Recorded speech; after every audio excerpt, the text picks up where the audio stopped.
Quédate en la casa, que en La Iguana nos quedamos contigo para informarte.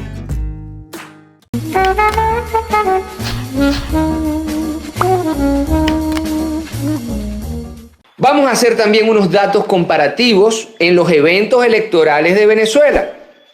Si queremos entonces hacer comparaciones domésticas a partir de la historia electoral de nuestro país, desde donde yo les hablo. Resulta que históricamente en Venezuela el promedio de participación para una elección parlamentaria está por encima del 50%. Del 50%. El padrón electoral, nos dice por aquí Ana, el padrón electoral es de 16 millones o 20 millones. En septiembre salió una noticia diciendo que era de 20 millones, pero en Wikipedia sale que es de 16 millones. ¿Cuál tomamos en cuenta para sacar el porcentaje? En Venezuela el padrón electoral, querida Ana, es más de 20 millones. Ya lo vamos a comentar aquí, más de 20 millones. Bueno, evidentemente Wikipedia no es una fuente seria para ese tipo de temas. Te pido por favor que vayas al Consejo Nacional Electoral, a su página principal, ahí están los datos. De todas maneras, te ahorro el viaje. Nosotros tenemos un padrón electoral de poco más de 20 millones de votantes en Venezuela. Bueno, dicho esto, históricamente en Venezuela, entonces el promedio de participación para una elección parlamentaria está por encima del 50% de los votantes convocados. Ahora, una pregunta. La participación más baja en elecciones legislativas desde el 2000 hasta hoy, 2020, ¿fue esta elección en Venezuela? La respuesta es no. No. La convocatoria más baja en los últimos 15 años fue el proceso comicial del 2005, cuando participó el 25.26% del padrón electoral, conformado en aquel entonces por 14.272.964 votantes. Entonces, ahí se cae otro mito. Estas han sido las elecciones más de menos partidos. No, en lo absoluto, en lo absoluto. Por aquí nos da un dato importante nuestra querida Ana desde Australia. En Perú el nuevo presidente fue elegido por el Congreso y no por el pueblo. Así y hablan de Venezuela. Por ejemplo. Ahora, recordemos que en el 2005 la elección fue del 25.26%, porque la oposición tomó la decisión otra vez de no participar en estas elecciones legislativas del 2005. El chavismo sí participó y se llevó toda la Asamblea Nacional y legisló sin problema del 2005 al 2010. En el 2010 sí se presenta nuevamente la oposición. Ahora, ¿qué pasa? Que mientras la más baja de las participaciones fue en el 2005 con 25.26% sin la oposición, ahora hay una participación del 31-32% con una parte de la oposición, es decir, que creció en 6 puntos la participación con esta parte democrática, vamos a decir así, que se presentó ayer a las urnas. Pero sigamos hablando, insisto yo, con matemática y con los pelos en la mano para después poder hacer un análisis. Insisto, ese año 2005 tiene similitudes con este año 2020. Estos partidos en el 2005 estaban ya inscritos en planes de golpe de Estado apoyados por los Estados Unidos.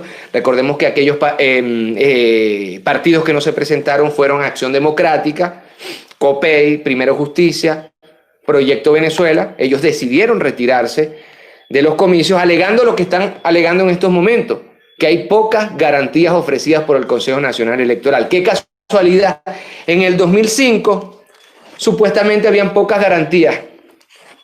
En el 2015, 10 años después, no en las elecciones del 2010, las elecciones que vinieron después ganaron con amplia mayoría la Asamblea Nacional. La oposición, que insisto, 2005 no hay garantías, este Consejo Nacional Electoral no existe, 2015 ganaron con amplia mayoría. Este es un argumento irrefutable a la hora de luchar contra las lógicas abstencionistas, y aquí más bien la pregunta debería ser: ¿por qué la oposición, si ganó en el 2015 con el mismo Consejo Nacional Electoral, después no se presenta en el mismísimo 2020? Ustedes me podrán decir, ¿por qué no tenían las garantías? 2005 dijeron que no tenían las garantías, 2015 ganan, 2020 otra vez no tienen las garantías. Es un tema político, es un tema de decisión política, no es un tema de decisión que tiene que ver con las técnicas electorales, ni mucho menos. Ni mucho menos.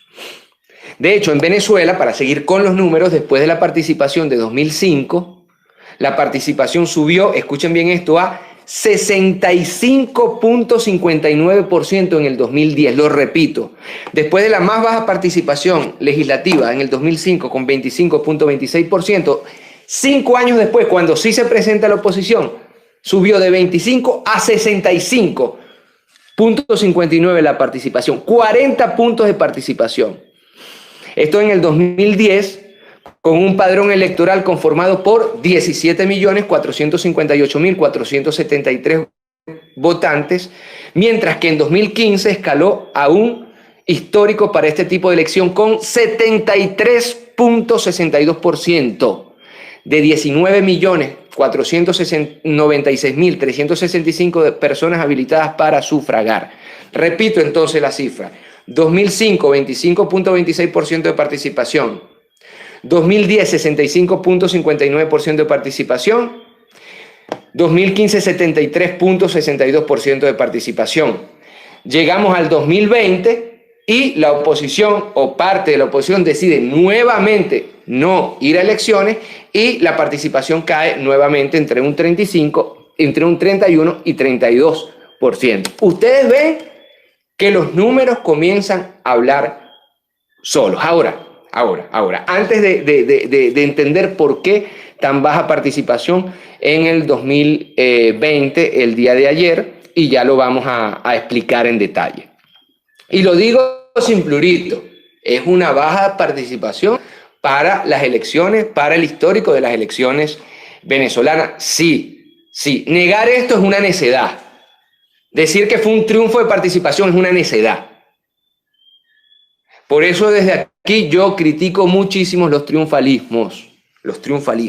Cuidado con los triunfalismos. Pero vamos a analizarlo.